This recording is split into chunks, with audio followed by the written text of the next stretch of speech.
रोज रोज त्याच भाज्या खाऊन कंटाळा आलाय, काहीतरी नवीन खावंसं वाटतंय. तर चला, आज मी तुम्हाला दाखवणार आहे हिरव्या मिरचीची एक अशी रेसिपी जेणेकरून तुमच्या जिभेला चव येईल आणि तुम्ही जास्तच खाल. तर याच्यासाठी तुम्हाला लागणार आहेत उभ्या चिरलेल्या मिरच्या. तर मी ते तेल गरम करून याच्यात जिरे टाकून घेतलेले आहेत आणि तुकडे टाकलेले आहेत लसणचे, आणि इथे कढीपत्ता पण मी टाकून घेत आहे.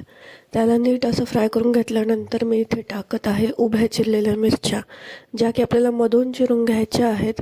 आणि मिरची लांब असेल तर अजून एकदा त्याला मधून कापून घेऊ शकता.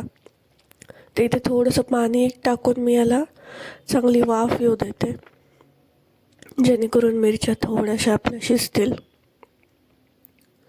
त्याच्यामध्ये मी आता टाकलेलं आहे सुकं खिसून घेतलेलं खोबरं, जेणेकरून याला चांगलं तेल सुटेल आणि चव पण छान येईल. त्याला पण मी आता नीट वाफ येऊ देते. तर इथे मी टाकत आहे थोडंसं हिंग, आणि इथे मी टाकत आहे थोडी जिरे पावडर आणि मेथी पावडर. मेथी जी असते ती थोडीशी भाजून तेलात तुम्ही त्याची पूड करून घेऊ शकता, जे की हिवाळ्यात खाल्लेली खूप चांगली असते. आणि इथे मी टाकत आहे 1 टेबलस्पून हळद, आणि इथे मी टाकत आहे आपला शेंगदाण्याचा कूट 2 चमचे, आणि मी इथे टाकत आहे तिळाचा कूट. तर तिळाच्या कुटाने पण याला खूप छान टेस्ट येईल. आणि मी इथे टाकत आहे 2 टेबलस्पून मीठ तुमच्या चवीनुसार तुम्ही इथे टाका. मी थोडीशी कोथिंबीर पण इथे टाकलेली आहे. त्याला नीट हलवून घेते मी. त्याला नीट हलवून घेतल्यानंतर आपल्याला याच्यामध्ये टाकायचं आहे थोडंसं पाणी. याला पण मी नीट हलवून घेते, आणि याला थोडा वेळ आपल्याला अजून शिजवून घ्यायचं आहे. तर हे आहे मिरचीचं सालन किंवा मिरचीचं सातं किंवा भरलेली मिरची, काही पण याला तुम्ही वेगवेगळे नावं आहेत भरपूर. त्याच्यामध्ये मी टाकत आहे थोडासा गूळ, जेणेकरून याची थोडीशी आंबट गोड टेस्ट येईल. आणि आंबट चव येण्यासाठी मी ते टाकत आहे 2 टेबलस्पून घट्ट दही. दही जास्त आंबट नाही घ्यायचं, ताजंच दही घ्यायचं. त्याला पण मी नीट हलवून घेईल व्यवस्थित.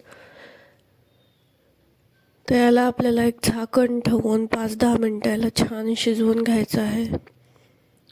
ते शिजल्यानंतर याचं तेल थोडंसं सेपरेट होताना तुम्हाला दिसेल.